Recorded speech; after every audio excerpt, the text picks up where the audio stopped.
All right, and welcome to the Escape. This is Escape Podcast number 5. My name is Nick, And I'm Adam. Adam 5, still alive. and we are talking about what we talking about today, and we are paying our respects to Ivan Reitman today. Yes, Ivan Reitman. A critical or crucial big part of our childhood, of course, with he directed Ghostbusters. And then I don't know about you, but like when I saw Ghostbusters, I was like, I want to see more of that Pete Venkman. And so, I looked up Stripes and I ended up seeing Meatballs with my buddy Dallas when we were kids. So, yeah, Yeah, love well, Ivan Reitman. so we'll get into that a little bit later. Also, we are introducing a new segment tonight, which is called "We Fix It." Yeah, this was, you guys gotta wait till you find out how this came about. So, and what are we fixing tonight? We are fixing the Book of Boba Fett. So, stay tuned That's for right. that. Also, Adam, we're going to talk about what we're reading, what we're watching, and also, whatever else because, well, it's our show. So, Yeah, we should, unfortunately, I've kind of been a bad podcaster here. Um, I've only paid attention to the Batman. That's all I've really wanted to do, and I've been playing with toys. well, and it's also the calm before the storm, which is basically we're going to go Batman heavy, very heavy for the next basically until Batman comes out, and then It's two after weeks Batman away. comes out. So yeah, we're only 2 weeks out. So actually, we're just kind of holding it in right now. We're waiting for to just You got it. We are just pulling it in. You said it right. so, but uh, so let's get into it. Unfortunately, so Ivan Reitman unfortunately passed away. He was 75, and we were going over some of his going over IMDb and just the things he's produced, the things he's directed, and it's quite the list. So Yeah, he's had one heck of a career, one heck of a life. He gave us his son, Jason Reitman, who gave us movies such as Juno and now the new Ghostbusters Afterlife movie, which was I really enjoyed it. A lot of people did too. So, but as you can see, just from saying, Juno, they were two very different type style of directors. different styles of directors, but that same type of not over the top comedy, and that's one of the things that I always loved about it. It was never really slapstick, uh, but it was always intelligent comedy, Yeah, and yeah, it definitely passed on to his son. So obviously he's known for Meatballs, Stripes, Ghostbusters, uh, Twins. I like Twins, Ghostbusters 2, Kindergarten Cop, Dave Jr., Evolution. That's a totally underrated movie with David Duchovny. I don't even remember. Really? Oh my gosh, that was the one where the meteor hits the small town and David Duchovny and is it Orlando Jones, and it basically it's a alien thing. It ends up taking over the whole town, and there's Mm, weird dinosaurs and pterodactyls, and anyway. But also he's cool. also known for the things that his producer list is pretty extensive. Um, uh, Producer of National Lampoon's Animal House, Delta House, producer on Stripes, Heavy Metal, love Heavy Metal, um, Yeah, Big Shots, Casual Sex, Twins, Ghostbusters, Kindergarten, Stop or My Mom Will Shoot, that classic. Who doesn't love that yeah. one?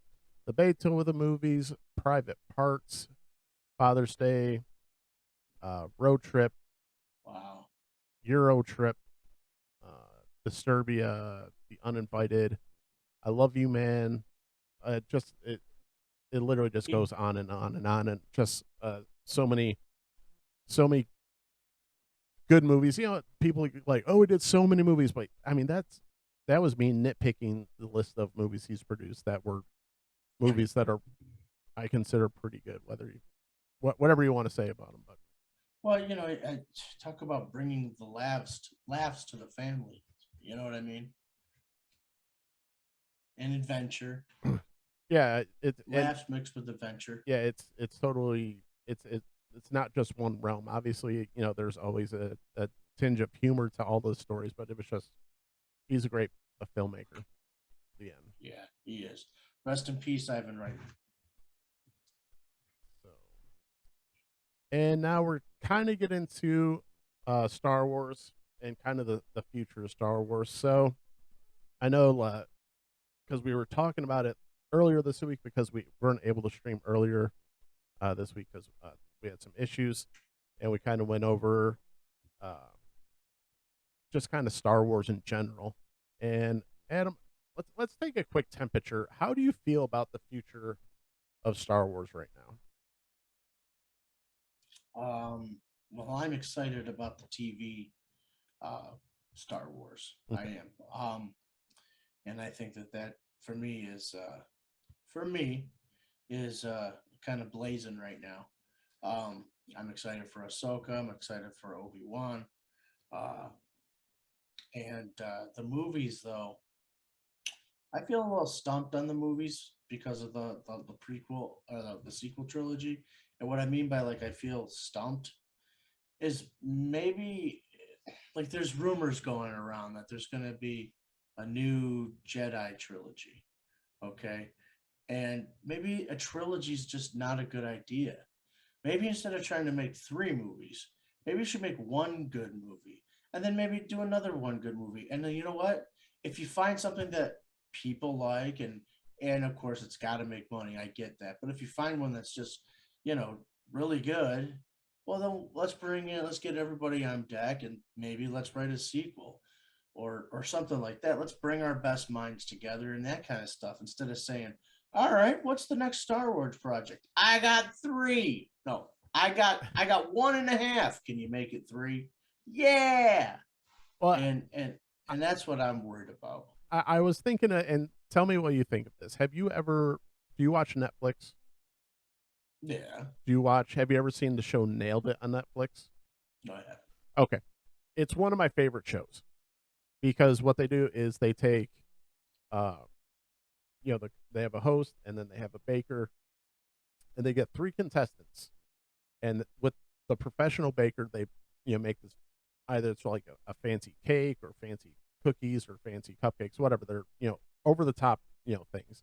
And then they get three random people to try and recreate these things. So, needless to say, it's usually just a bunch of basically Joe Schmoes like you and I getting thrown into these kitchens trying to make some of these things. And you can imagine what happens. Right. I would pull out my phone and get DoorDash. Yeah. So what happens is usually it's a big hot mess. And it's kind of what it reminds me of when they do the reveal, because I imagine it going something like this, where they're like, okay, Star Wars Disney, here's the original Star Wars. Let's see what you guys did. And it's just this hot mess of things falling, this goopiness, and it's just like that's kind of how I'm, they're like nailed it, and you're like, that looks nothing like, the other Star Wars here that we're trying to do. So that's what it reminds me of. I just imagine, and then when you have J.J. Abrams coming out and saying, "Hey, yeah, we didn't have a plan for all three movies. May have wanted get a It's couple people together irresponsible. to do that." And you know That's what? irresponsible. There was, and not I'm not I don't want to go too hard or too deep into it, but like I remember watching an interview with him before The Force Awakens comes out, and they're kind of like, where does the First Order come from? Who are they? And you know what his answer was? Mm-mm. He's like, they're kind of like the Empire, but bigger and badder. Well, that explains the Star Killer base. Well, and it's like, also, I'm like, because you never really find out where the First Order came from and who they are. Yeah, and to tell you the truth, man, they're probably like the 10th, maybe 15th order. Yeah, they are definitely not the First Order. No, man. I mean, I doubt the Empire was the First Order. No, but I mean, it's also just like, oh, so we're literally just going to take what George did and we're going to ramp it up a little bit and say, nailed it. You know, it's like, Yeah. that's how that's 100% how I feel. Like they just said, you know, and it's funny, like on the show, they dropped the thing to reveal, and it's just like, what the hell's that? All right, so I'll throw my little 2 cents in the ring and then ask you a question. Um, not this is not bringing up the TV world at all right now, but so they gave us Rogue One, which is a one and done, and that was in continuity between Sith and New Hope. And they give us, Solo, another Star Wars story, and I enjoyed it. I mean, everybody loves. Well, I don't know about everybody, but most people I talk to love Rogue One. Solo's so I would say Rogue One consensus of the Disney movies is the best so far. Yeah, I would agree, and I would say that Solo is divisive. Okay, so I'd buy on that, but people like it, and then the people who don't like it don't hate it. That I can tell. Um, No, but because I watched it, I went and saw it in the theater, and it should be noted, it is the first Star Wars movie that lost money because right. that was the first red flag of, oh wait, Star Wars is not infallible. Star Wars is not this giant machine where you can just literally throw it on anything and it'll just print money. Sure. But also, it's like I went and saw it in the theater, and then I think I watched it one more time, and that was it. So then you got the Force Awakens, which was the best of the three, I would say. Um, But also the safest of the three, I would say as well. Not a hard movie to make, though. Nope, You know what I mean? Not really that hard. not You really. know, Well, and no, no. really, actually, to further that, the other two wouldn't have been that hard either if you just would have brainstormed a little bit. If you'd have had a coherent plan, which actually George Lucas gave them before when he sold Lucasfilm, he said, "Here, man, here's an outline for the next three." And you know what they said? Thank you. And threw it away. Yeah. Um. So all that said, I go back to what I said, earlier. Maybe not try to make three movies at a time. Maybe let's just try to make good movies. Let's just try to make some good movies and tell some good stories in the Star Wars universe. So now that I've reiterated that twice, and I think that the DC movies I have learned that lesson, and that's why they're down the path that they're going down.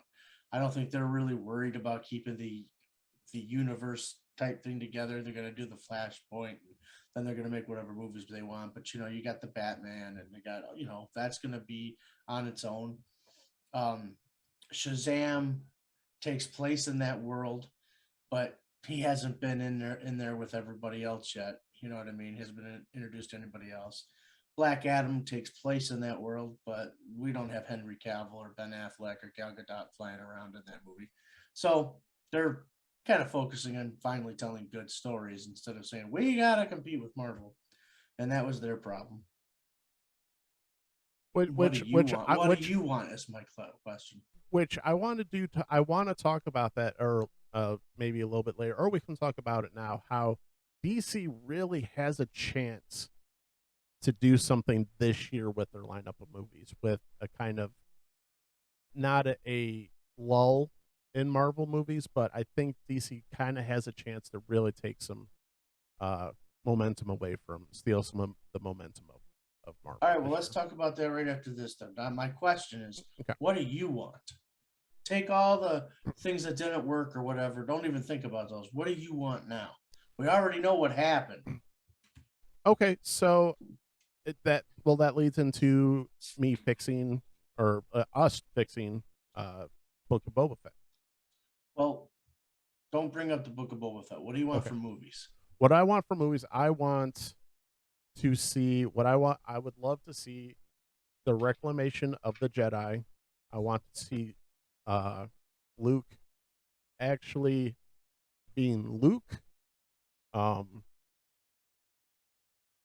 and actually having to see him actually do the Jedi Academy and actually see, the struggle with, you know finding students, and also having to basically battle sometimes students for, for the light side, for the dark side.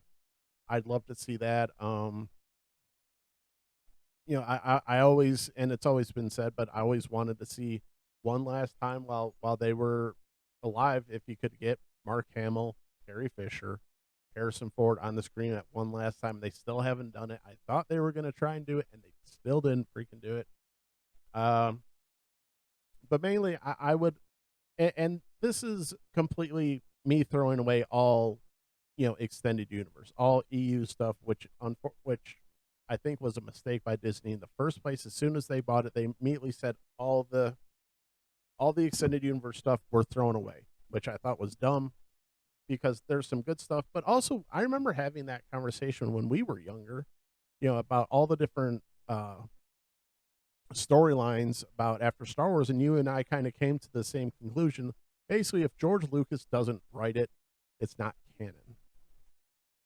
You know? I don't know about that. I don't know if I agree with that anymore. No, no, but I've always kind of held that as sort of the standard, where, like, because there's, be honest, there's just so much. There was so much EU stuff where it was almost like, it was too much for me to, trying to get into, especially uh in the 90s and all that. I just thought there was just so much Star Wars, where I think that was really the it had become such a monster of a thing.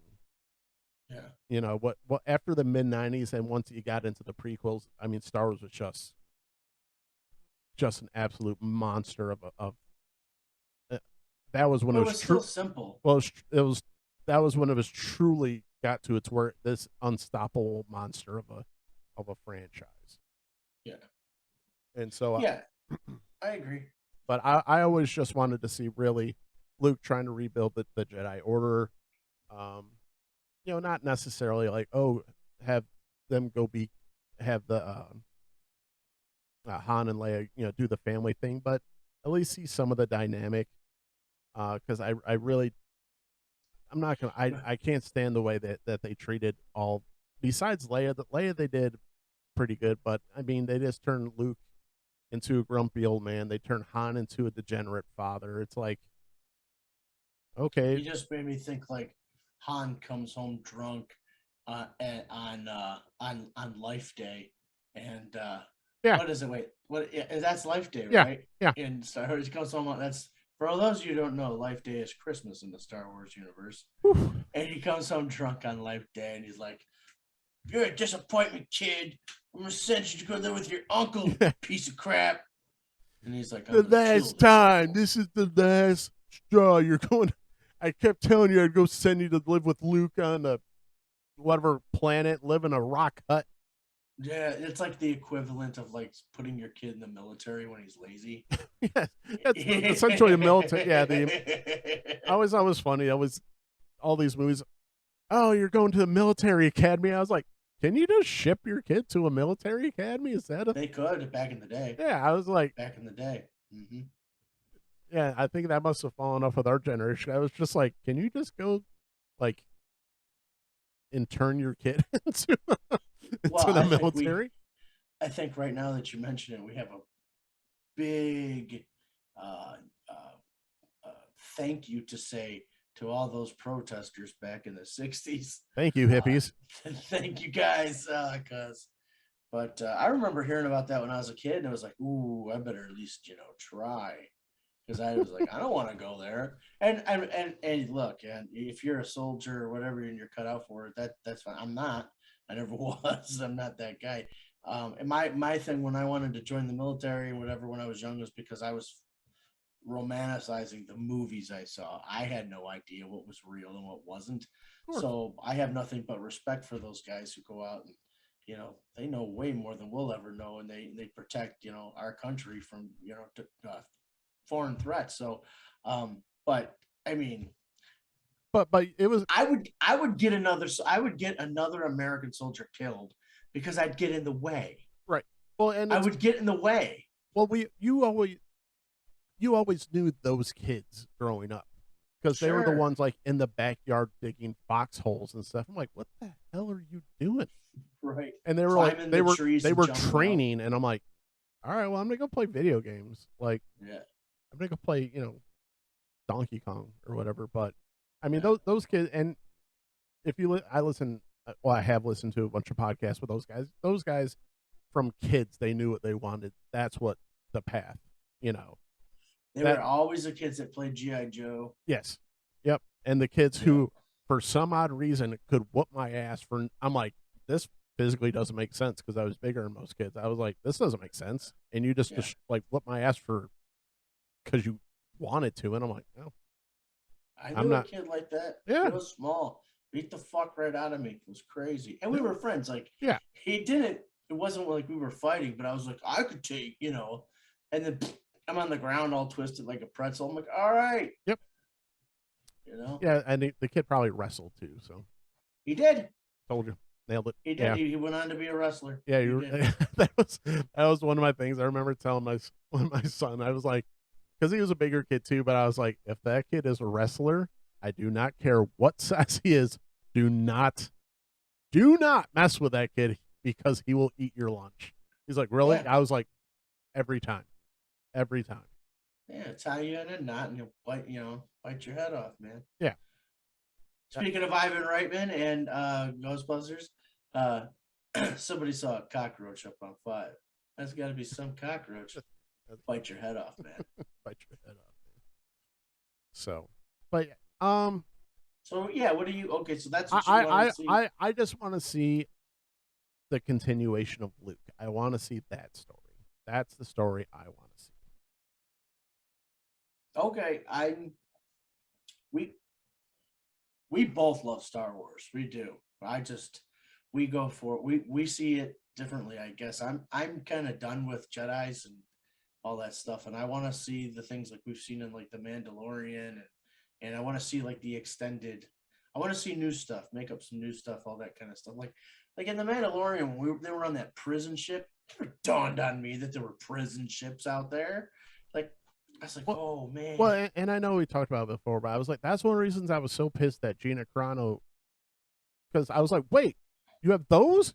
Like they have Right. like special forces of like rebels? I want to see that. Yeah, yeah.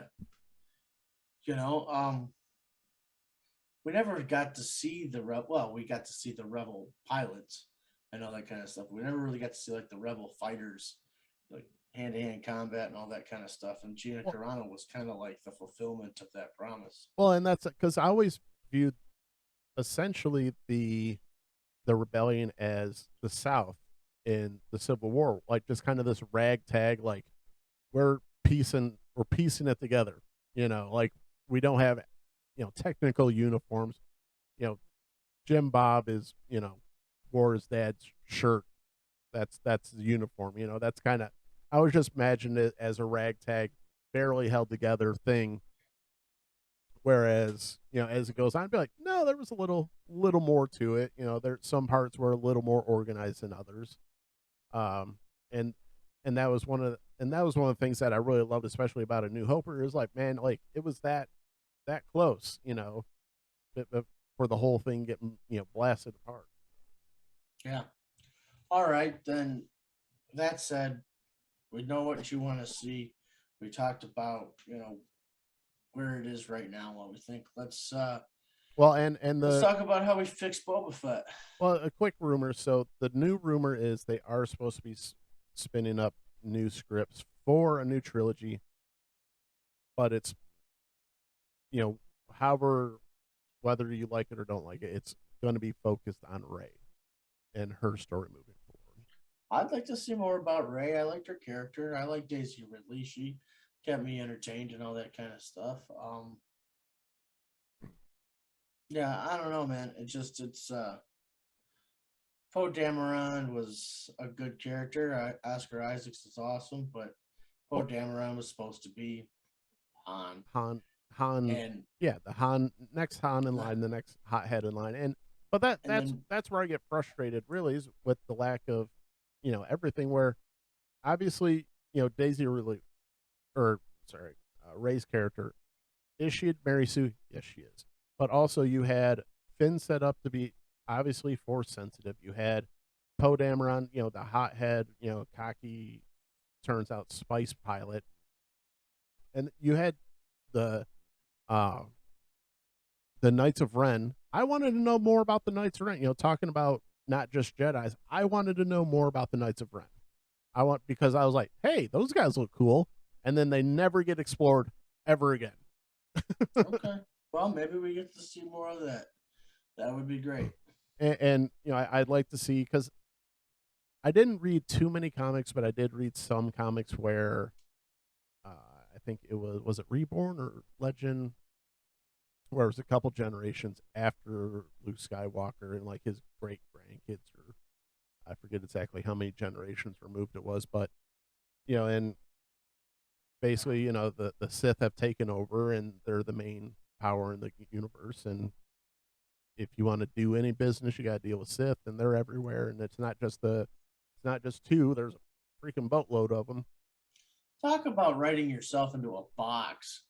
There's always two. Right. What? Well, and that was, we'll get into it. One of the things that people were upset with Luke for making Grogu choose, because they're like, only Sith to deal in absolutes. Be like, make a decision. It's not an absolute. Yeah, I'm okay with that, because Luke Skywalker essentially is a Sith anyway. He tried to murder his fucking nephew. He gave up. He called it a laser sword.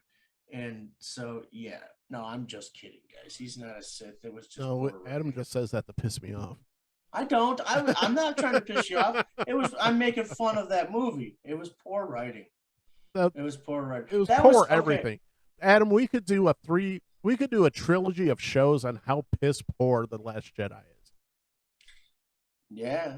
Yeah, I mean, the only see, this is why I say I could see more movies with Rey. The only redeeming quality in that movie was her arc. Well, and here's the thing, because I always said at the beginning of that whole trilogy, and some people said it was hokey, I always said, if you really wanted to make that trilogy interesting, you would have Rey go to the dark side. Now, whether she stayed dark the entire time, that's fine. You could do a whole arc where she goes and she's, she does go dark and then she is redeemed, and you could play the whole thing where, Ben and her, they can have a relationship. That's fine. I don't know what the hell, whatever the diode of the Force is, whatever the frick that means. I swear they just made shit up on the freaking go. The diode of the Force? Yeah, how they're like meant to be. I don't even know what the term means. I don't even know why they freaking made it, but it was a stupid thing. I don't understand it. I thought it was a stupid way to say they're basically two forces that were absolutely meant to be in the Force, that created by the Force. I'm just like, that's the stupidest shit I've ever heard. I don't know what you're talking about. It's Star Wars. So. I think you're highly underestimating the metachlorites, my friend. Yes, and let's never mention the metachlorians again. No, all I meant by that, though, and honestly, world, not trying to piss you off, honestly, I don't understand how I do understand how somebody could write that. You've never seen these movies before in your entire fucking life, and you're like, yeah, he tries to kill his nephew. Like I said, I don't know if I said this on the podcast or if I said it just you and I talking, but if it came down to that, I'd call my sister up and say, hey, you gotta come get your kid. That's what I said. I was like, yeah. Boop, boop, boop, boop, boop, boop. Leia, yeah, your kid's an asshole. Yeah, this kid's out of control. Yeah. He's probably too much like our dad. Or she goes, yeah, it'll be fine. Be like, no, I'm gonna kill him. You're just saying that. No, I'm not. I'm gonna try and kill him. Right. Oh God, don't be overreacting. I'm gonna kill him in his sleep. I mean it. I'm gonna kill this whole shit in his sleep. He's like, no, you're not. It's just Tuesday. You're just crabby. It's a crabby old man. All right. Before he hangs up the phone, and by the way, By the way, we're gonna go through a total of six movies and never mention our fucking mother. Right. Padme who? It's right, Padme. Who? You know? But guess who did? Guess who did? Jar Jar, I don't know. The Mandalorian. Yeah. All right, because that ship was commissioned for the Queen of Naboo, and it was in episode 1. Holla! Are we high-fiving? High Yeah, five. yeah, that's it. We're high-fiving right there. Bam! And Right. and another thing. And another thing. This is why I'm comfortable with the TV realm. Because they're saving it. Like it's never just fan service. It's a nice little pepper of fan service. Like it's right there. Yeah, this was commissioned for the Queen and Naboo. I know what we're talking about there. Oh yeah, yeah. We're like, keys. Here you go. Here you go. Little jam on Yeah. the keys for you. You're welcome. Exactly. Look over here. Anyways, all right, let's try to fix the book of Boba Fett. Full disclosure, folks, this is going to be a Nick centric. I'm here to support. I am the guy who's going to be like, you heard the boss. All right, so we got to we got to start off with some of our issues, and I'll throw it at Adam. What do you think were some of the issues with the book of Boba Fett? Well, it took until the end of the first season to understand or have a relationship with Boba Fett in the respect of like why he was doing what he was doing. And I think that being thrown into a Sarlacc pit, being a bounty hunter all the time that he was, and developing then becoming a slave and then developing this relationship with the Tusken Raiders, and then to kill the Tusken Raiders and like take it all away. There wasn't any stakes in that. He came back, he slaughtered them, then he found out that whoever killed him didn't kill him, and it was actually the mayor or whatnot. Yeah, the Pike Who Syndicate. was it? The Pike Syndicate. And so it was like their death didn't have any meaning to begin with because you got rid of them too fast. Right. And you did and you did it off camera. Right. And then you doubled down on the meaninglessness just to be like, we tricked him, you know? So that's my biggest complaint. Okay. Well, let's just go off the top. Some of the things. How many times did I say, this is not Boba Fett? Especially in the first few episodes. Where I said, like, this ain't Boba Fett. You were very vocal on our Instagram, yes. And even on Instagram, I say lots of things. No. But please do. But I was saying, at least for the first handful of episodes, this ain't Boba Fett. This ain't Boba Fett. You even had the actor come out in an article saying, I asked Jon Favreau to cut some of my lines because sometimes, Boba was very much, seen, not heard, but you felt his presence. He had a presence about him, right? Because he just had that. He just looked at me. It's like, that's a bad mofo. That's a guy who, that's a guy who's seen stuff. That's a guy who can do stuff. Don't mess with him. He didn't have any lines in Jedi, did he? I don't think so. So he had a couple lines in Empire Strikes Back, and that's it. Yeah. 2, far too much FaceTime. Put the helmet on. I mean, if you're going to try and rule with, respect and all that, people are scared of the whole Mandalorian, mystique. That's true. So let's start off. So, okay, and not to mention, okay, so we're going 8 episodes, not 7. I just thought 7 was such a weird run for a show. I just thought it was I was like, that's odd. Yeah, okay. And I'm really you're probably gonna I don't know how you're gonna feel about this, but it wasn't 7 episodes. It was 5. Right. Because 2 of those episodes are clearly Mandalorian episodes. Yeah, exactly. And I've never seen such a tone shift from, excuse me, from the very beginning when they even had just you know, what was it, the teaser for Book of Boba Fett at the end of Mandalorian, where he goes and takes care of Bib Fortuna. That was kind of that was a badass scene. I was like, oh, we're setting the tone. Okay, cool. And then we get to the show, and I'm like, what do you know? This isn't Boba Fett. So, what I would do, I would make it 8 episodes. I would take at least the first 2, and not only was my complaint, this isn't Boba Fett, I want to see Boba Fett doing Boba Fett shit. What does that mean? I want to see Boba Fett catching guys, killing guys, maiming people, intimidating people. I want to see the whole thing. I want to see Boba Fett being Boba Fett, because you get to see it in, some of the Clone Wars. But if you didn't watch the Clone Wars, if you didn't watch 10 seasons of the Clone Wars, 10 seasons, holy cow. It's an effort to get caught up on the Clone Wars. I mean, it's great. Don't get me wrong. It's a lot of fun. But man, it's not a chore, but it's an effort. That's for sure. So you can tease in. So what I would do, I would almost do like kind of This Is Your Life, from showing him picking up Jango's head, and going from there. So show him learning how to be a bounty hunter.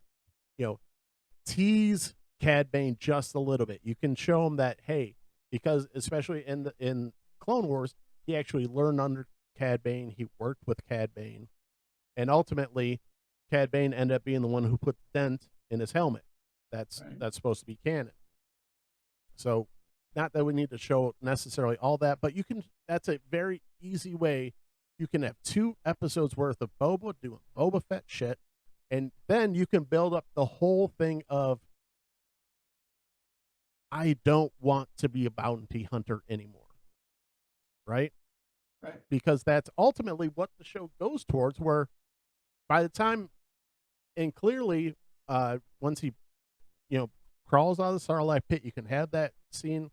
You can still use it in scene 1 and do the whole flashbacks, but just, you have to build up the, I don't want this life anymore. And by the time we get to Return of the Jedi, where he falls in the pit, he's like, well, this is the last straw.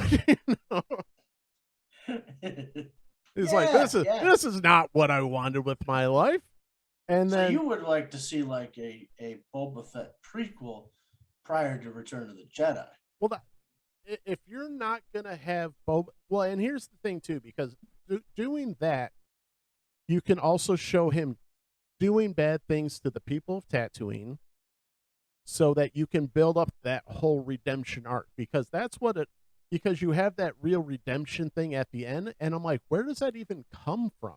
The people are all like, oh, thanks. To be like, you were literally trying to, like, take their money and be the gangster of Mos Eisley or Mos Espa or whatever, and now they're all like, oh, thanks for taking my money, or you saved us. And I was like, no, if you'd actually like showed him, especially when he was younger, doing bad shit to people on Tatooine, being bad to the Tusken Raiders, being bad to, build up, be like, wow, when Cad Bane goes, you don't know, be like, no, we kind of do know, because we saw him being a shit, so that when you actually have him leave the Sarlacc pit, once he gets taken by the Tusken Raiders, and he actually starts to be like, hey, when you actually show them being a tribe and being, man, I kind of want that now in my life, it's not such a out of left field thing.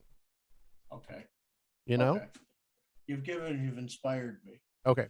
Go. So you're saying everything you're saying is what you'd want to see in a Boba Fett. Okay, so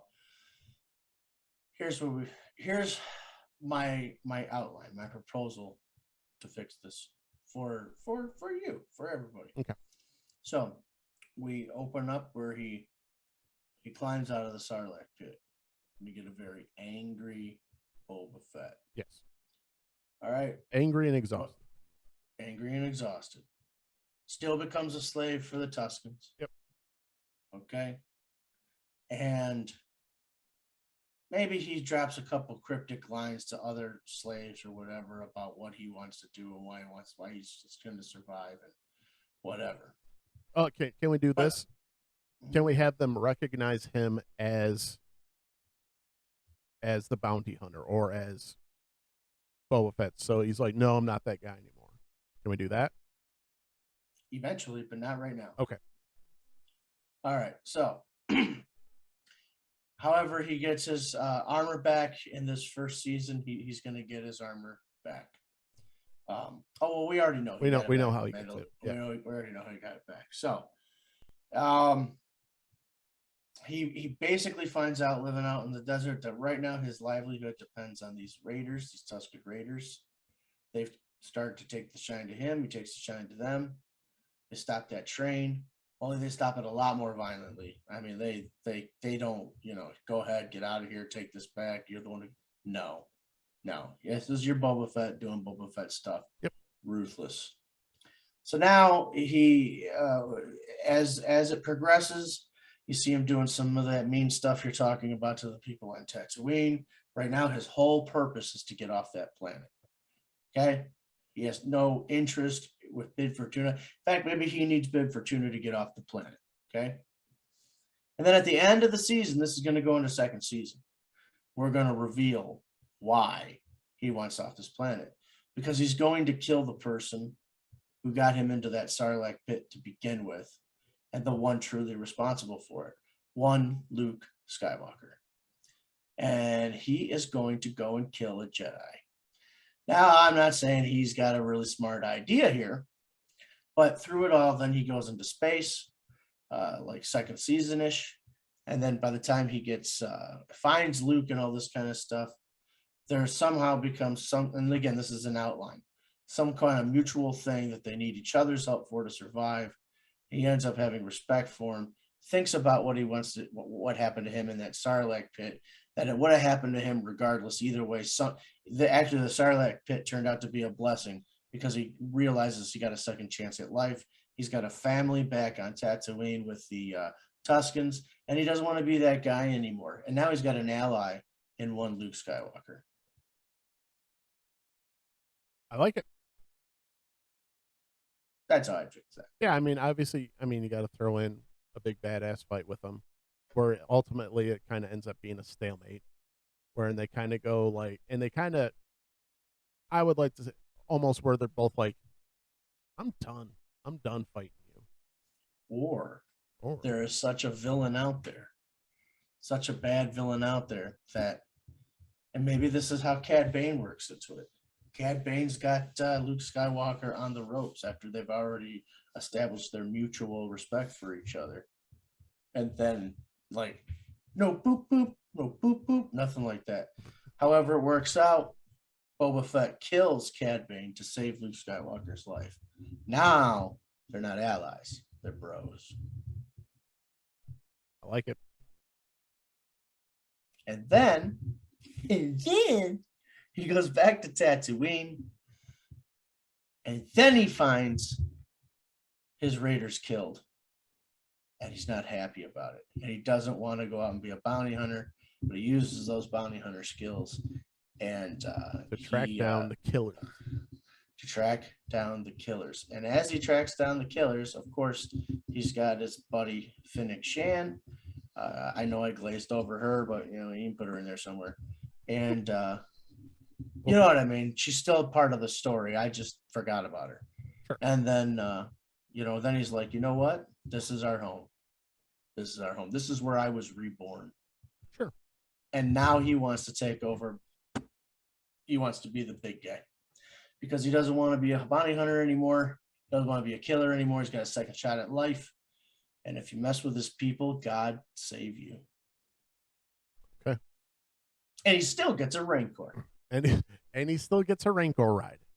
Yeah. Well, he doesn't have to ride it until the fourth season. We'll save that. The season 4.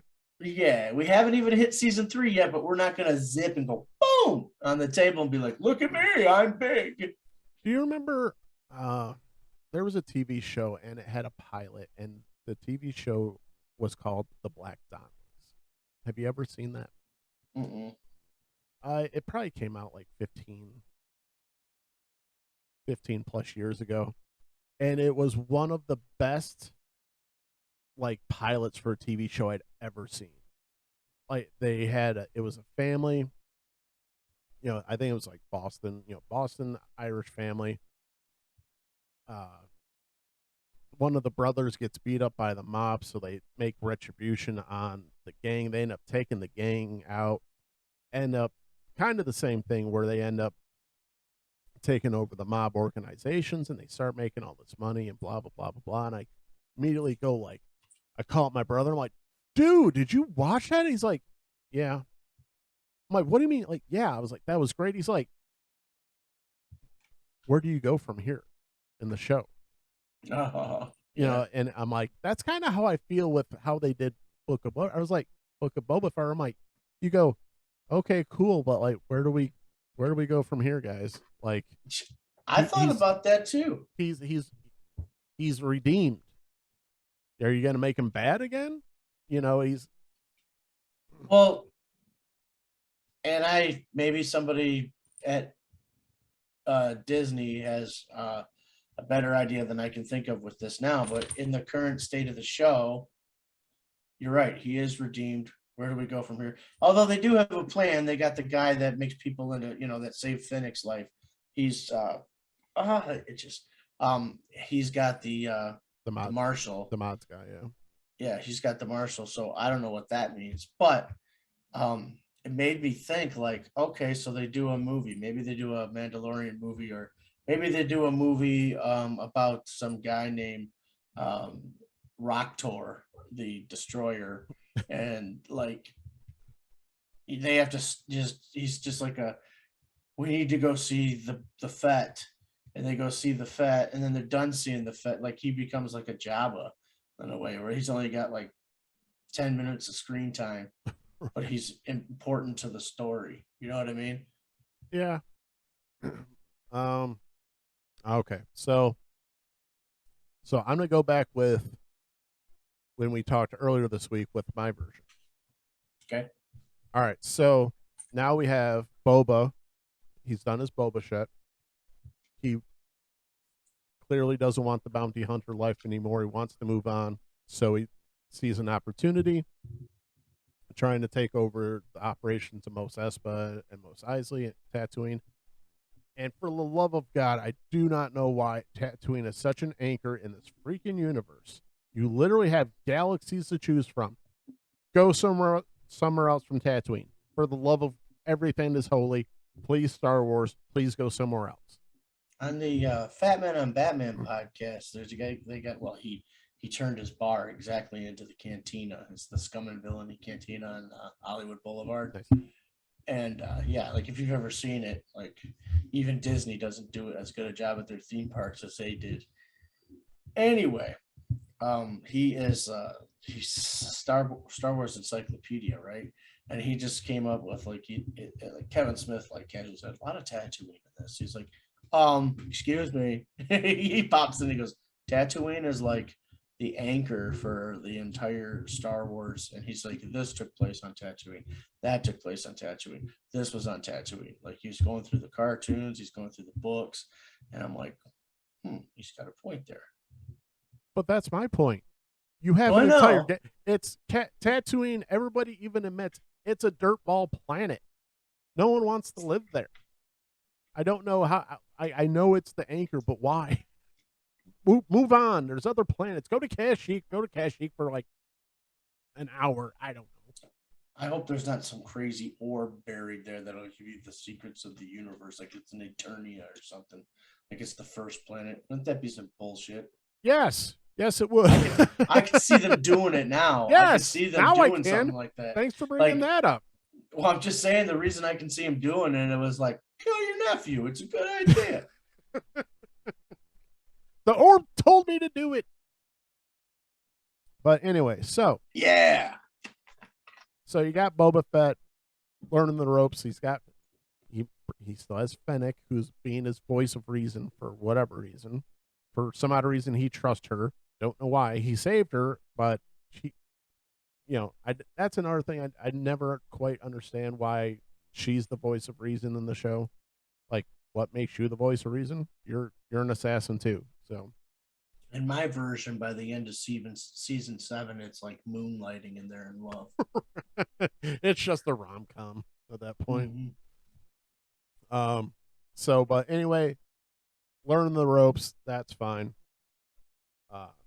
And even if we want to still stick with the line of getting into a gangster war, like make it like, Godfather style, where hey, it's not just we blew up one place, that's your only place. Like, no, like you blew up a place, you get retribution. Like, drag it out for like more than 2 episodes or more than 1 episode of this entire gangster war. And so you can, hey, we're recruiting recruiting Mando. Can have the whole scene with Mando wanting to, give the gift to Grogu. That's cool. But my biggest problem with the choice being in that season, you literally take away the importance of like all of season 2 of Mandalorian. All the drama where, Grogu goes away and he's going away with Luke because that's his future. You just undo that so quickly, and I hate it. And I don't mind them reuniting, but Grogu, besides being cute, is a completely useless character. Yeah, I said it. I didn't say that. I said it. Grogu is a useless character right now. He doesn't like do anything. And subscribe. Like and subscribe. Hold on. This is the Escape Podcast. Like us on Facebook. Like us on Instagram. I think we lost all 36 of our subscribers because of that statement. Yeah. We love you. We love you. Don't go anywhere. Come on, baby. Forgiveness is a virtue. Come all on, right, baby. I'm listening. Useless character. I'm listening. You shouldn't talk about our son that way. Stop talking about our child like that. But right now, he's kind of useless. So if you let him, absence makes the heart grow fonder. He doesn't, he comes, helps Boba Fett, helps him win the fight. You can literally do the entire, battle without Grogu, because all he does is he literally grabs one of the bolts and has an app with the Rancor. So he can keep all that. Go on. Oh, I don't want to lose it. That's all. Don't worry. It happened, and it's not going anywhere. I was like, oh, all right. So, but honestly, what I want is I want Grogu to go away for a little bit, get some skills, and when he comes back, he's useful. He might even be able to, talk and say words and, not be carried around constantly. Shocker. I know. Yeah. But anyway, so we can you got good points here, man. I'm liking it. So we can still have our fight, but I've just, instead of just like, and not to mention, it's the fight scene at the end. It might be the worst fight scene in the history of fight scenes. It's literally just behind, oh, you guys are shooting. We're going to stand behind this wall. Oh, I have a great idea. Hey, girlfriend, let's go get some high ground and try and shoot down on those guys. Okay. 20 minutes later, we're at high ground now. By the way, apparently no one thought to bring into battle grenades, a rocket, anything that might be useful that's not just a single point and shoot weapon. So, you want to know what I noticed about that fight? Besides the tactics are terrible. This was so distracting. I didn't notice the tactics. Okay. Everyone for living in this desert town was very clean and incredibly pale. The one girl's pale as a, like, I know most of the stuff's shot in England, but I was like, they literally just pulled a girl from England and said, "Hey, you live in the desert." Be like, desert with two suns. Two sons. Yeah, like you and we'd have cancer in like 5 years. Okay. Oh, and our freaking buddies with the scooters. No scooters. You don't get scooters. You can get speeder bikes, and you can make them whatever color you want. I don't care, but you don't get bleeping scooters. That's the stupidest thing in Star Wars. I don't understand why that was even allowed. When has you ever seen a scooter in Star Wars? Well, no, I've never seen a scooter in Star Wars. I have seen some Gaga baby stuff though, with like little tiny droids on the Death Star going and rolling around and being cute. Yeah, I'll tell you, that's part of the charm.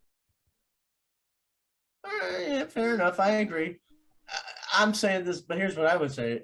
I would nix the scooters, but I wouldn't replace them with speeders. I'd have something along the lines of like something that looks like a Harley Davidson. Well, yeah, almost something cobbled together, right? Because they're mods. Make it look like cobbled together, not like something they just brought off Amazon. Right. And be like, I was thinking badass. Yeah, something cool. Like something that people who live on a crappy planet would have to cobble together, like a rat rod type thing. Not like, oh, here's this pristine bike. Scooter. Sorry. I'm the Blue Ranger. I never understood that, but that and for the love of God, that one little twirl spin thing, and then he shoots his little pea shooter, that is the lamest thing in Star Wars, and that's saying something. Remember that? Yeah, what did you have in mind besides that saying something? There's been some pretty lame stuff in anything C-3PO's ever done. Versus yeah. Damn, dude. So put the claws away. C-3PO, he's okay. Sorry. He's friends with our Wookiee. I'm bitter. Yeah. And I get you, C-3PO. I still wouldn't kill him though. No, I wouldn't kill him, but I was just like, there's just so many lame things where I'm just like, I gotta change the subject for a second. Okay. How did you feel when they wiped C-3PO's memory? And then had zero consequence when they just brought it back?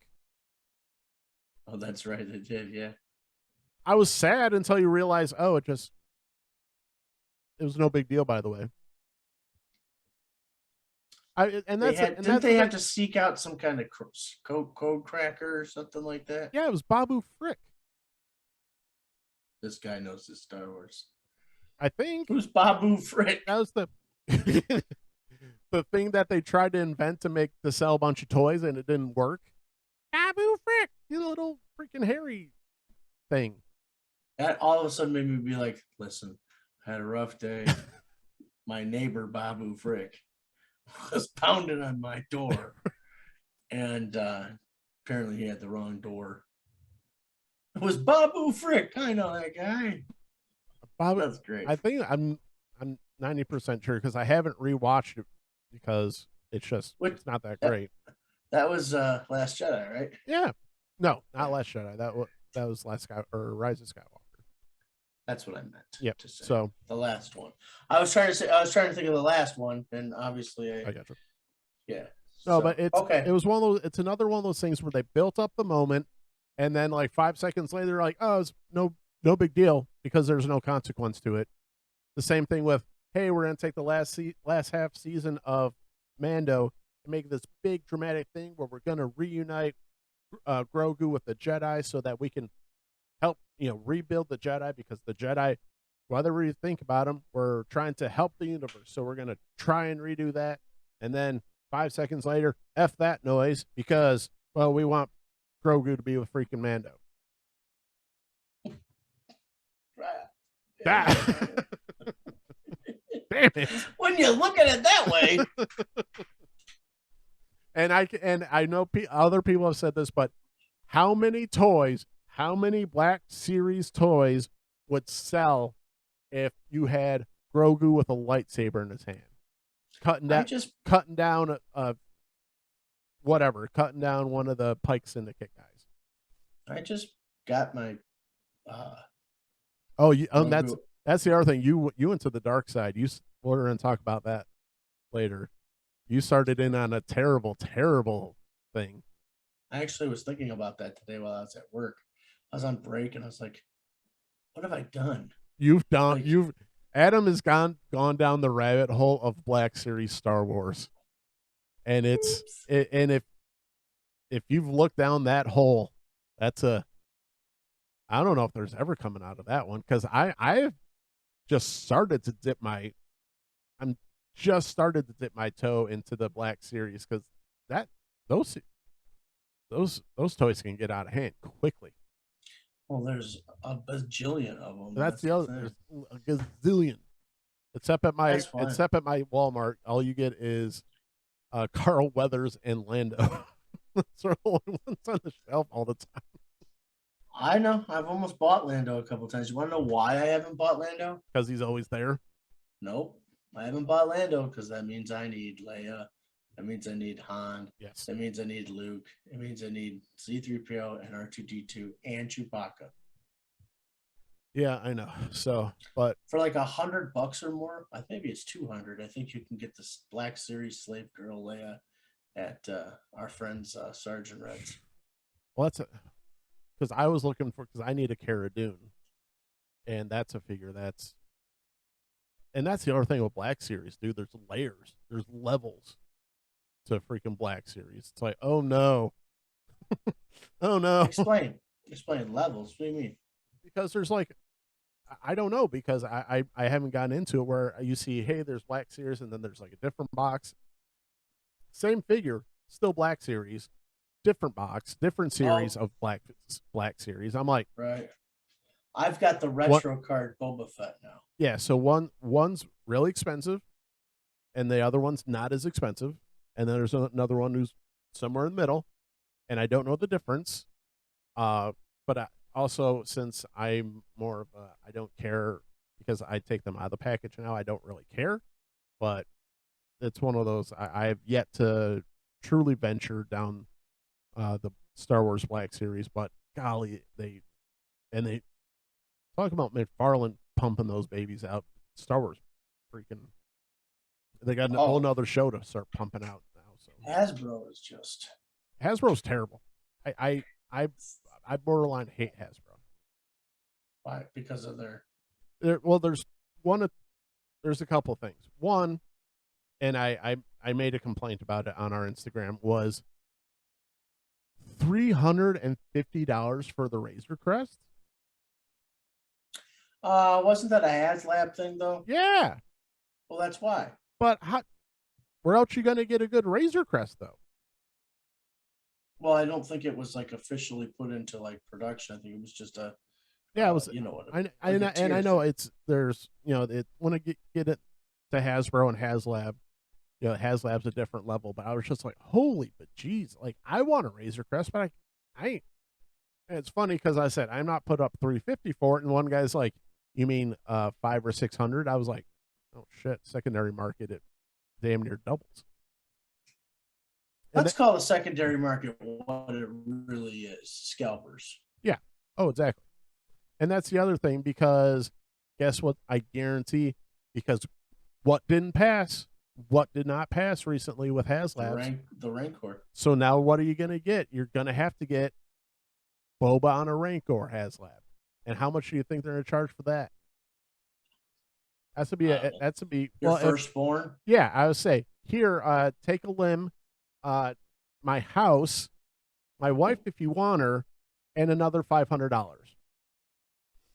And another $500. So that's always been my issue with like Star Wars stuff. I was like, hey, I really want to get into it, but then like some of the detail I'm looking at, I'm like, dude, that ain't worth That's not a $40 figure. That's not a $30 figure. Oh, I know. Because, and I hate to say it because I keep going back to it because I like McFarlane, and even McFarlane's a little bit like, really, man? But you look at the detail, like, okay. Because I'm waiting on my she spawn, and I keep seeing people and putting up their she spawns. I was like, Target. Yeah, I was on Target today, and they're like, add Harley Quinn from Birds of Prey to your cart. I'm like, at this point, it has been 6 months since I pre-ordered that thing. Yeah. No, because it has the date right next to it. It's been, yeah, it was November. November for those, and my November for my 3-pack of the Dark Redeemer, Soul Crusher, and Gunslinger with Gatling. And no word on those. No word. The Big Bad Toy Store will give you a word on that kind of stuff. That's what I like about their communication. Anyways, back to the lecture at. Wait, go ahead. Yeah, so back to the lecture at hand. Yeah, so let's finish up Book of Boba Fett. So I'm trying to remember. I think I hit most of my points. All right, so no, I didn't. So mainly with Grogu, I'd let Grogu slide into Mando season 3. Before he brought him back, because I'd really like to see him. One, like I said earlier, I want to see Luke training Jedi. I want to see him like really, really getting in there, like mass producing these Jedis, like just showing these guys, showing these kids how to be a badass, how to be a true Jedi. Fix the Jedi Order, fix the issues with the Jedi Order, the things that made Ahsoka go away. Like, we're starting from scratch. That we're doing it right, And then you could, and I know they're not gonna retcon the sequel trilogy, and that's kind of my whole frustration with everything, because where everything's going, where all the stuff's going, and it's all going to this big turd of the sequel trilogy. That's why I'm not happy with anything Star Wars, because where it's going. It's all going to this shit sandwich. But in my own fantasy land, like the Escape Podcast, that's why we call it the Escape Podcast, because we get to escape and talk about nerdy stuff and talk about what nerds actually want to talk about. Not politics, nerd stuff. And nerd stuff is, I want Grogu to spend some time with Luke, acquire some skills, become maybe valuable in a fight, and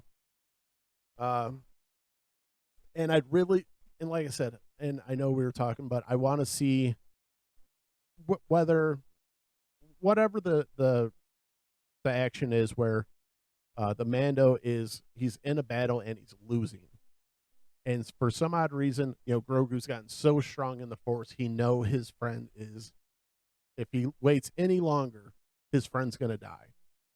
So he does just like Luke does, and says, I have to go save my friends.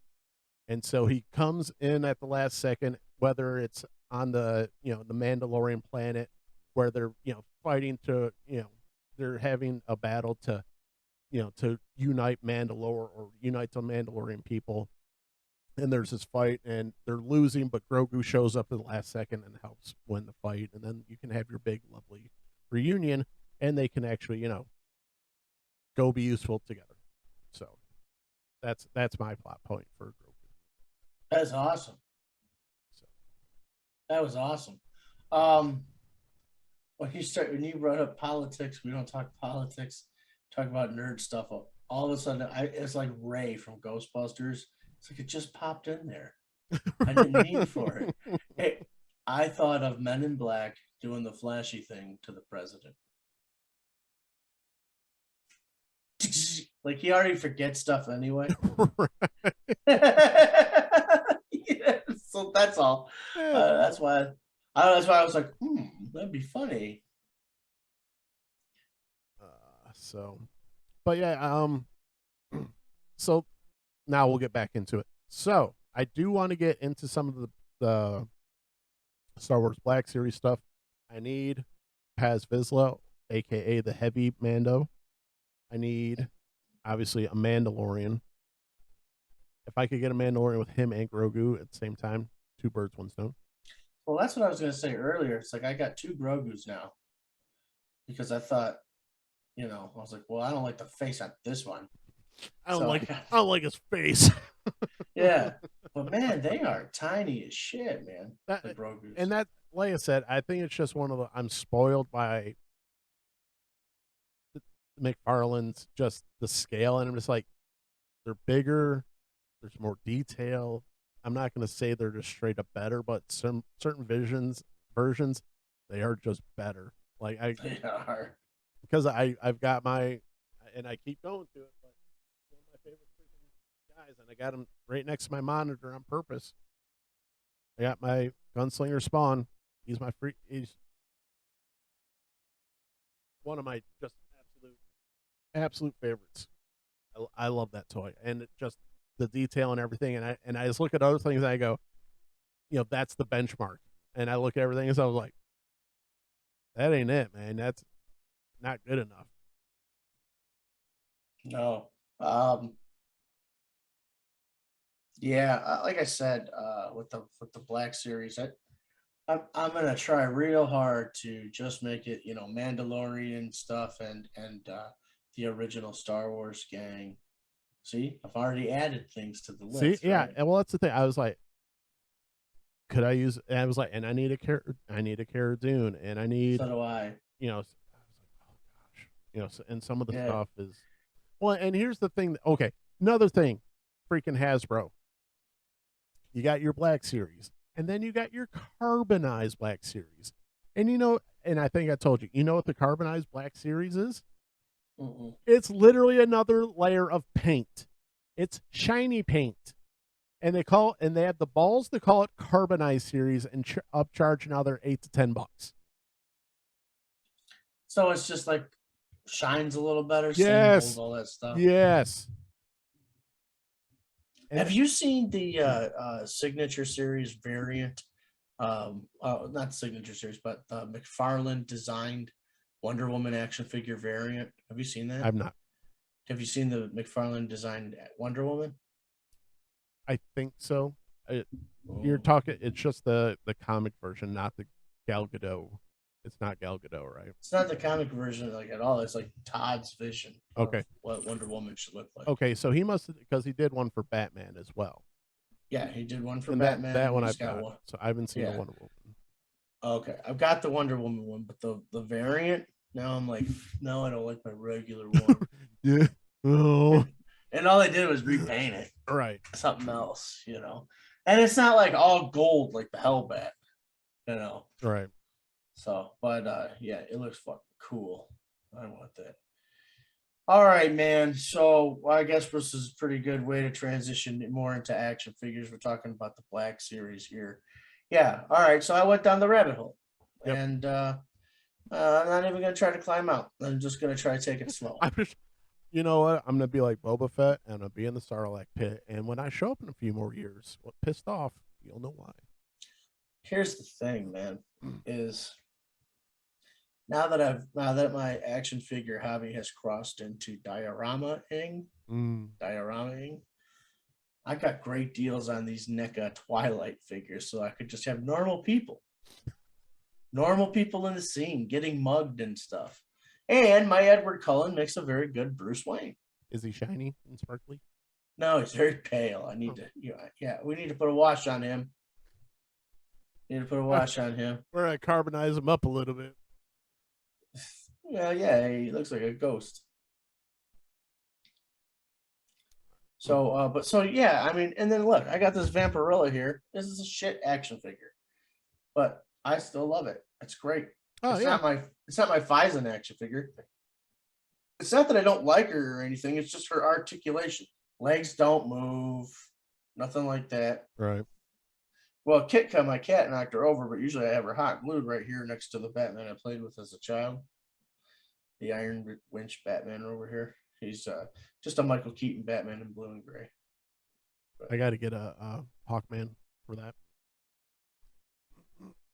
Oh, yeah. I think that Hawkman looks sweet in the movie. Yeah, that's one. I mean, obviously, we'll see how it transitions, but yeah, I'm pretty excited.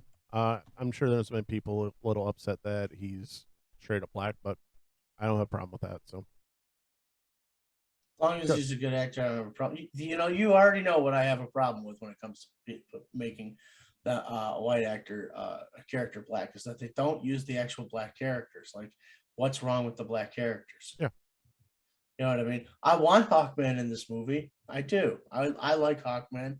Say this, I'll tell you this. I like Hawkman better than Mr. Terrific, but that doesn't mean Mr. Terrific shouldn't have a fucking be in the movie instead. You know what I mean? yeah, Or Vixen as a black woman, but they made Cyclone, who looks like your stereotypical uh, Irish girl with red hair and fair skin.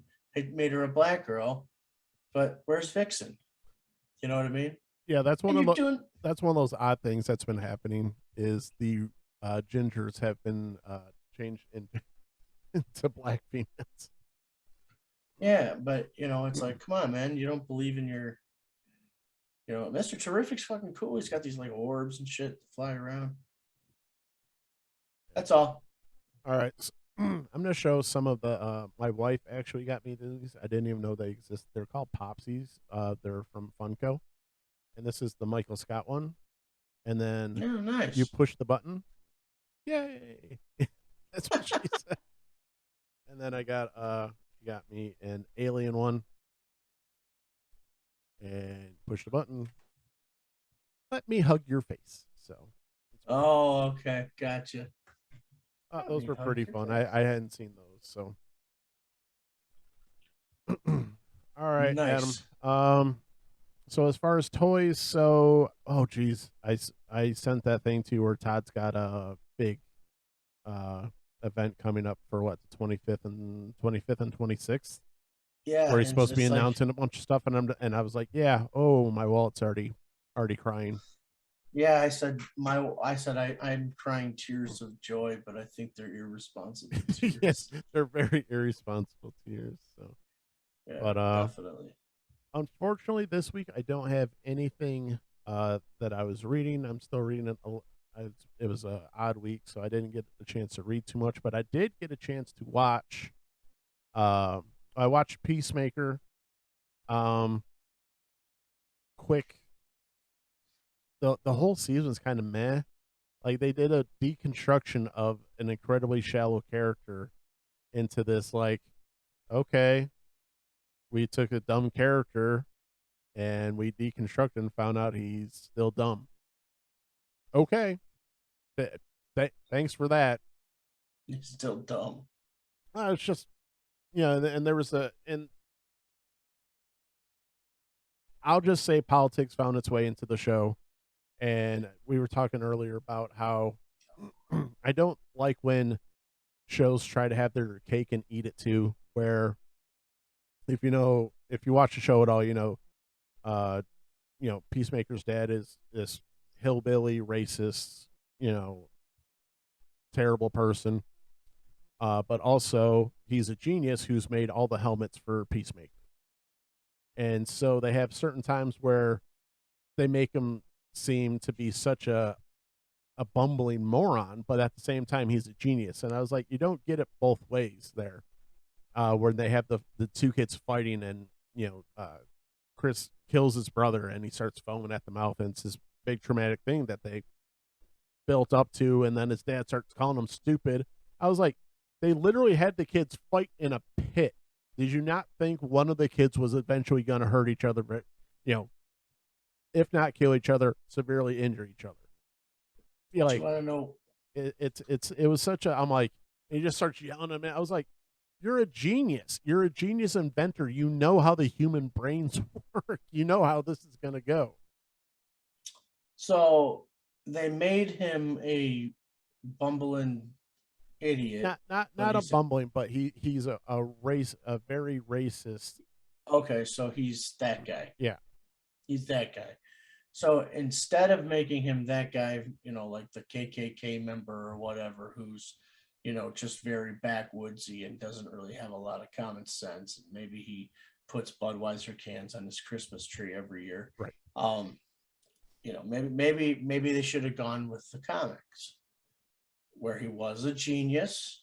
Okay, now you'd have to change one thing. You'd have to make him his, he never knew his dad in this area, his grandfather. Because in the comics, Are we fixing the Peacemaker? We are fixing the Peacemaker right now. We're going to fix it right now, and we're going to make it truer to the source material. The reason you got to make it his grandfather is because he wasn't some simpleton, from the South or whatever, the stereotype down there, KKK stereotype. He was a Nazi. Yeah. He was a Nazi. Yep. So a Nazi can... You get away with that. Yeah, that makes sense. Arguably can be a genius inventor and still be the asswipe who makes his kids fight and all this kind of stuff because he's sick in the head. Right. Because he's a Nazi. So obviously it's probably a little late for a Nazi to be having a kid the age of John Cena. So you never knew his father. Maybe the grandfather kidnapped the boy and killed the father. And there you go. And now you got the grandfather. Just about anything would have been better than what they actually did. Yeah. Because that's another old trope I don't really think we need to, see anymore. You know what I mean? We were talking about white stereotyping and whatever. Yeah. A few weeks back, I was like, just watch the Dukes of Hazzard. Look at Boss Hogg. Yeah. The conversation was, because I was watching this show about how there's, obviously it's Black History Month, so they were talking about, stereotypes in media of Asians and blacks. And I'm just like, hold up.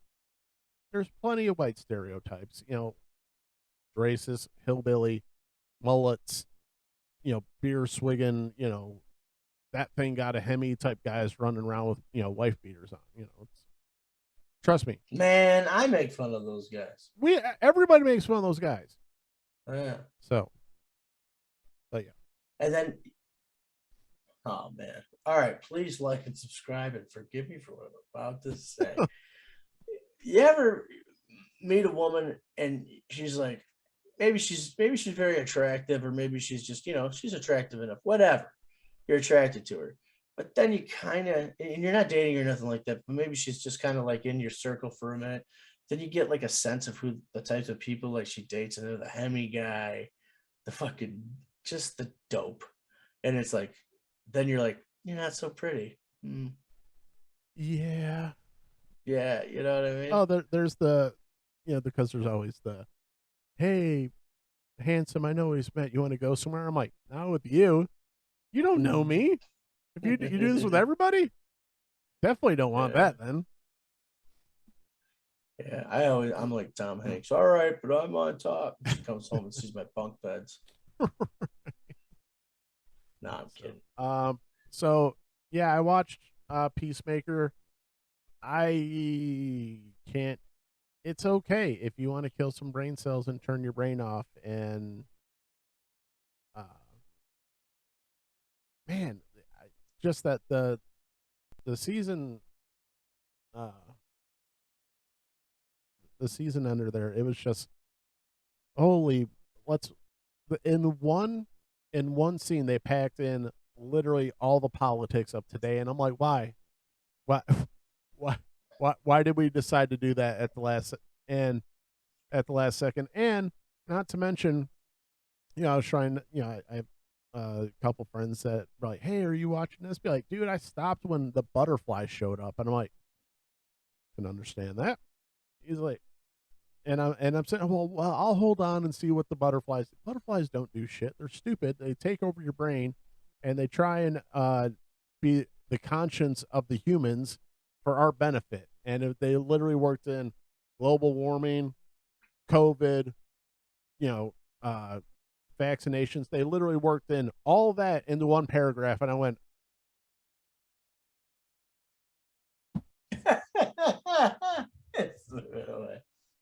freaking flip a table and walked away. I was like, thank God this freaking show's over. So, right. I would, I can't give it a positive. I would pass. There's no, this show does no benefit for the character of Peacemaker at all, especially the Peacemaker that they introduced into the Suicide Squad. It diminishes that character. It that there's 0 point to even have that series. You know, I didn't really get through the first episode. I fell asleep, but I wasn't liking what I saw. I was like, is this just going to be John Cena doing this shtick the whole time? Yes. You know, and I thought that when it was handled in the movie, I thought it was handled well. Yep. I was reminded of something today. Um, this coworker of mine is like, "You like the Peacemaker, don't you? Why haven't you seen the show?" And I was like, "Oh yeah, I did run around saying I loved Peacemaker. I did like him in that movie." But then I saw that just barely the first episode of it. I was like, No, it does not. It does not do. No, it's not good. I'll say it. Not great. would you at least give it a C? A C as in grade and not as a SEE. Go see it. Yeah. No, A C is in grade. That's what I mean. yeah. I would. That's about. I would put in the C minus category. Pretty much what I did most of high school. Right. Hey, you still got to do that. You still got to do that after hour stuff for the library lady.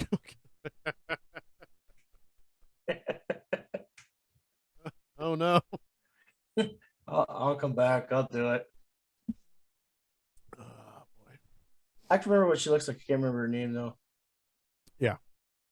Same. Yeah. But one show I am watching right now that I am enjoying is Reacher. One quick thing. Peacemaker is on HBO Max, so don't check it out. But Breacher is on Prime, and I am very much enjoying that. And that is obviously based off the Jack Reacher books, which apparently there's like 27 of them. And who plays in that? I can't remember the guy's name right now. Reacher? Yeah. Oh, I have no idea. The Aquaman guy. Alan Richton.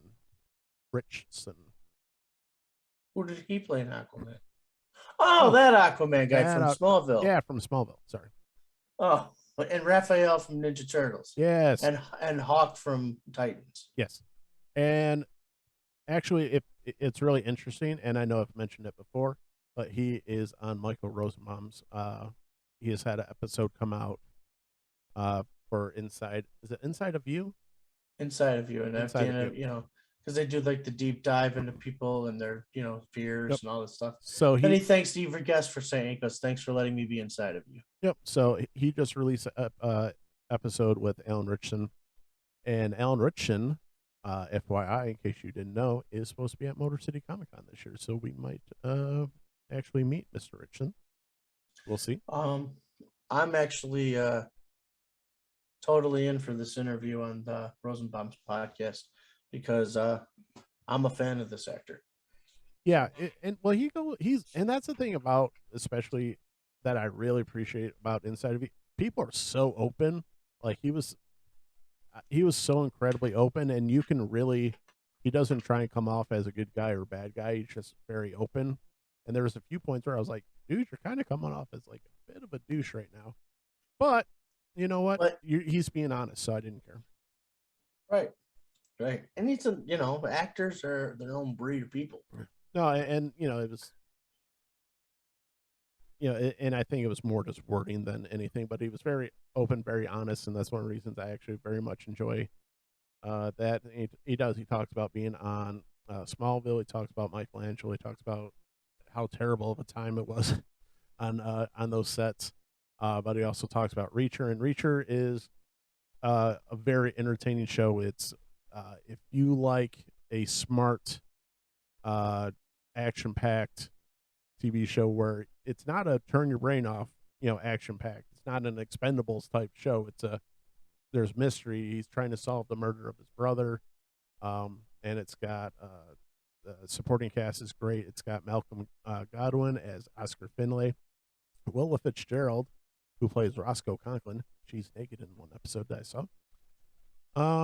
Bruce McGill as Mayor Grover Teal, and there's a lot of other characters in here. Martin Roach as Picard. He was actually in The Expanse. Oh, and Kristen Crook's in it. Oh, all right. So it's Lana Lang. yeah. So far, very much enjoying it. It was created by Nick Santora, and Nick Santora by what else did he do that I'm trying to remember? He did Prison Break. And I thought he worked on. It's not the guy I thought it was, but either way, very much enjoying it. So go check that out, but do not check out Peacemaker. Cool. I'm glad I don't have to check that out. I started watching Pam and Tommy on Hulu, and this is a very very good storytelling in this show.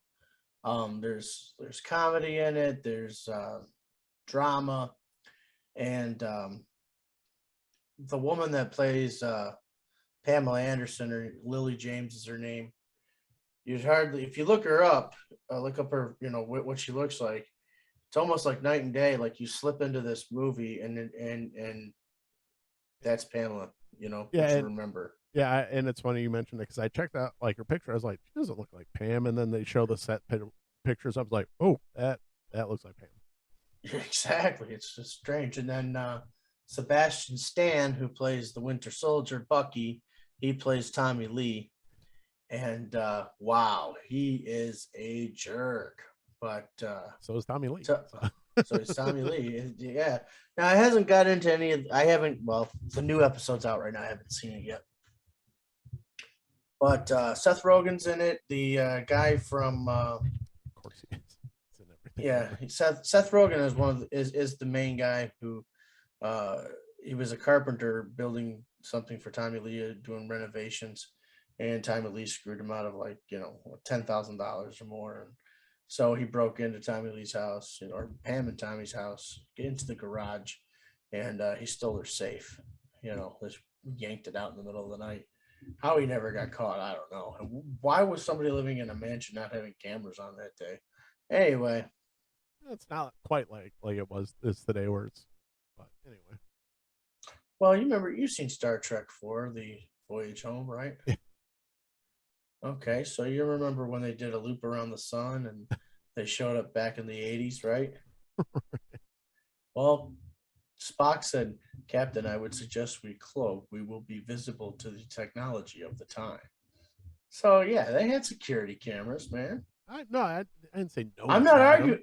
I'm not arguing with you. I'm saying, so, what the fuck was wrong with them? Unless they wanted it out there. Well, that's always been the rumor, right? Well, they say that about every celebrity, even Kim Kardashian and all that stuff. Well, would anybody really know who Kim Kardashian is without it? Likely not. Answer is no. No. Paris Hilton was victimized, though. She was big time. Right. Yeah. That was not the same. Yeah. Yeah, Kim. No, that was. I completely believe a completely set up thing from Go. Yeah. Have you ever seen the video? Yes, I have. Yeah. Anyway, it's a lot like the Pam and Tommy video. Yeah. And I don't mean it like, you can tell it's a home video. Just you two go over there and I'm going to shoot this right here. Yeah. You know what I mean? And your inspiration the whole time is the Pam and Tommy video. Anyways. Yeah, it's like modern stuff where people are like, oh, can you believe that this video is just shot this way? I was like, the one that's perfectly, centered up and in focus just happens to get this shot. Yeah, it's shocking. It's amazing that happened that way. Weird. Yeah. That was not pre-orchestrated at all. Yep. So I highly recommend Pam and Tommy. I give it an A. So far, and that's how many parts is that? I think I just watched episode 5. So 5, I think. So either 6 just came out or 7 just came out, because I've seen them all up to the recent one. Because it's on Hulu, right? It's only on Hulu. Yeah. So, but it's excellent. Yeah. It's excellent. You'll laugh. Laugh, You'll you'll be kind cry. of like, You want to spend I some don't know alone about time? crying. Want to spend some alone time later? I don't know about crying, but you'll definitely be like, man, that sucks. Because there's like, Your roommate will come in and be like, "Are those happy tears? Happy? Are right. those happy tissues or sad tissues?" There's a line in the Piper. I can't remember her real name. She played Piper on Orange is the New Black, but she's in it. Oh, And anyways, see Pam and Tommy. It's funny. There's drama to it. It will make you kind of think like, oh, that's kind of sad too, and all that kind of stuff. There is this one hilarious scene where this paparazzi's, following them, and let's just say Pam's had a very, very, very bad, heartbreaking day, and she just flips out, gets out of the car, takes a baseball bat, and just starts smashing this guy's windshield, man, and it's crazy. A little bit of it reminds me of like the chemistry between Tommy and Pam, Sebastian Stan, and Lily James reminds me of Natural Born Killers in a way, you know. mm-hmm. Obviously not like that, but more of a funny they seem like they are very much in love. But the thing that really kind of yanks you out of it is she'll be like, "What's your dad's name?" And he's like, "What's your favorite color? What kind of food do you like?" And they're already married, Right. Yeah. you know. Right. So, all right, Adam. So we fixed Book of Boba Fett. I like Reacher. I don't like Peacemaker. Not that Peacemaker's terrible, but it's got its moments, but just not nearly enough to make it a recommend. You like Pam and Tommy? Go check that out. So going forward here in the next few episodes, it is going to be the Batman, very heavy, with it just right around the corner. How many times are we going to go see this? At least twice. Well, you and I are gonna see it twice. I'll definitely see it 3 times. All right. So Here's the thing. So next week is the last episode of our show before the movie comes out. Actually, that depends on how you look at it, because we're streaming tonight on a Friday. yep. So we could have. Hopefully, we should be back on Tuesday. Well, if we're back on Tuesday and then back on Tuesday the following week, the movie won't be out. We'll have 2 more shows. Right. But we discussed it since Nick came up with this whole concept of We Fix It. And we hope you enjoyed that segment. Please, leave a comment below, let us know. And how you would fix it. Let us know how you would fix it, or if you want us to fix something, let us know. Except for transmissions, I can't do that. Yeah. Those things are just magic. Speaking of that, I'm not watching any Transformers movies, so I'm not fixing that. That's all him if he wants to. But remember, he can't fix transmissions. So I'll watch the first one. That's all you get out of me. That's all you get. All right. But I'll do it for you. If you want me to watch more of them, I will. I might eat some cyanide after. What the fuck was I saying? Oh yeah. Nick came up with we fix it, and we can fix something for you. Everything I just said, yada yada yada. And next week, what did we decide we were going to fix? It was my suggestion on this one. The Dark Knight Rises. Dun dun dun! How dare you try and fix Christopher Nolan's majestic finish of his trilogy? Well, I can tell you exactly how I dare. Okay, but you'll have to wait until Tuesday. I'm going to tell you why, though. All right, never mind. All right, yeah. Wait until Tuesday. God, quit putting so much pressure on me. Oh, the pressure! Oh. But yeah, we're going to fix The Dark Knight Rises. I got to say one thing, though, Nick, about it. This is a movie I don't think needs to be fixed anymore. Okay. That's all. Okay. But for when it came out, well, there's some things that shouldn't be in it still, but I overall like the movie. All right. Just watch next week's Yeah, I show. say just watch Tuesday. So, all right. Yeah, So we are on social media. We are on Facebook and the Instagram. We are that's right. at _escape_podcast on Instagram and just the Escape Podcast on Facebook. Please come out, check us out over there. We got a little bit of stuff I realized that I'm going to start doing. I'm going to start kind of doing little short videos about customizing some of the action figures I've got because I just thought it was a good idea and I thought we should do that. So we're going to start doing some of that on Instagram, and some of it probably transfer or a little bit over to YouTube, probably in the shorts videos. Plus, I got something for you, buddy. Yeah. Shoot, fire. Okay, so we were on the same. We commented on the same post there on Todd's Toys or whatever. Yep. And that guy customized the Three Jokers Batman. Well, my Three Jokers Batman, the paint is fucked up on the symbol. Like it's the symbol's perfect, except there's no bat ears. It's just a blotch. So I ordered 2 more today Just to from be Target. sure. No, I went and looked at it at Target last week when she was having her surgery, my kitten, and they were beautiful, perfect. So I ordered 2 more, one to have me for regular, and one for you to paint it black. If you would. Yeah, because I want one, so I might buy one just to do the same because I've seen some very nice customs where they basically just make it Michael Keaton's Batman. And I think that's the one to do it too. Yeah, that's instead of the other one. That's the one. So, all right, and one last thing. Obviously, we are on YouTube, so give us a like and subscribe because that's how YouTube works. The more you like and subscribe our videos or the channel, the better our channel does. So, we don't do this for money. We do it simply for fun and just as a hobby. So, but let's be honest, Adam doesn't want to work a real job anymore. So the sooner we can start monetizing on YouTube, the more Adam can quit his real job and just do this full time. So let's do it for Adam. Yeah. Adam deserves it. Let's do it for Adam. Yeah, sure do. And I'll tell you what, I'll give back too to the whole community.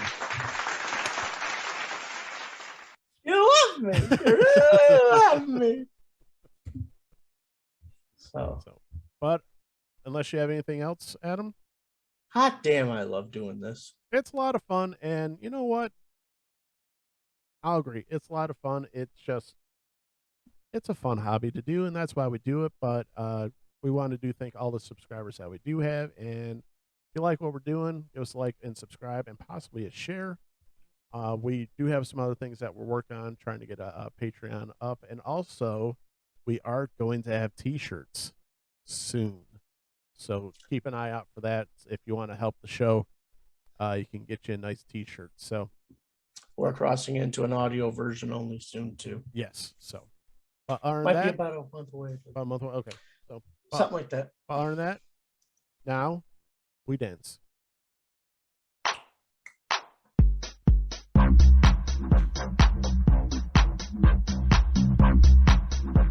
Good night, America.